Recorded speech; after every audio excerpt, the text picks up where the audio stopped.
বন্ধু তো অনেক পাবেন, কিন্তু আসল বন্ধু কোথায় পাবেন? হ্যাঁ, আজকে আমি কথা বলবো জিসান অ্যান্ড ফয়সালকে নিয়ে। রিসেন্টলি একটা ভিডিও ভাইরাল হয়েছে, সেখানে দেখা যাইতেছিল ফয়সাল অ্যান্ড জিসানের বাইক ডাকাতির ঘটনা। তো জিসান অ্যান্ড ফয়সাল ঢাকাতে গেছিল বাইক কেনার জন্য। তো আসার পথে 300 ফিট পার হয়ে রূপগঞ্জে যে আমাদের সামনে যে দুইজন আছে ওদের কাহিনীটা আসলে বুঝতেছি না। হঠাৎ ডাকাতের পাল্লায় পড়লো জিসান অ্যান্ড ফয়সাল। তাদের দুইজনের বাসা ছিল কুমিল্লাতে। ডাকাতরা ছিল 2টা বাইক, 3 জন। এই পাশে ছিল জিসান অ্যান্ড তার বন্ধু।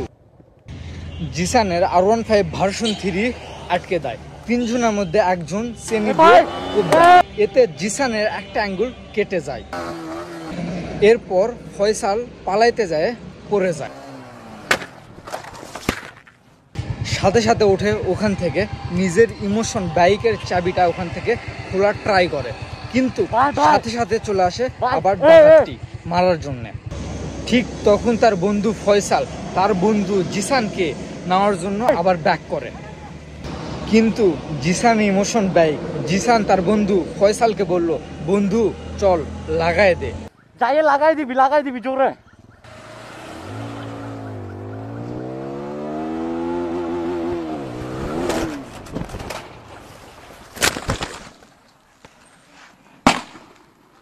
আপনারা ঘটনাটা এই পর্যন্ত দেখছেন। এরপর আমরা জানতে পারি জিসানের হাতে 3টা কোপ, পায়ে 2টা, পিঠে 1টা কোপ দেয়। অনেক চেষ্টা করছো ভাই বাইকের জন্য। আসলে বাইকের প্রতি প্রত্যেকটা ছেলে মানে অন্যরকম। বাইকের প্রতি আগে সর্বপ্রথম বাইক, নিজের চিন্তা কেউই করে না, সবাই সর্বপ্রথম bike.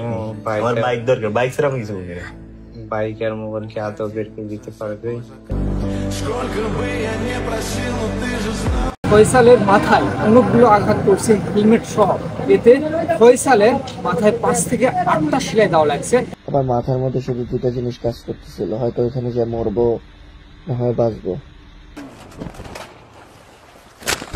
জিসানের version 3 R15 version 3 and iPhone 14 Pro Max নিয়ে চলে যায়।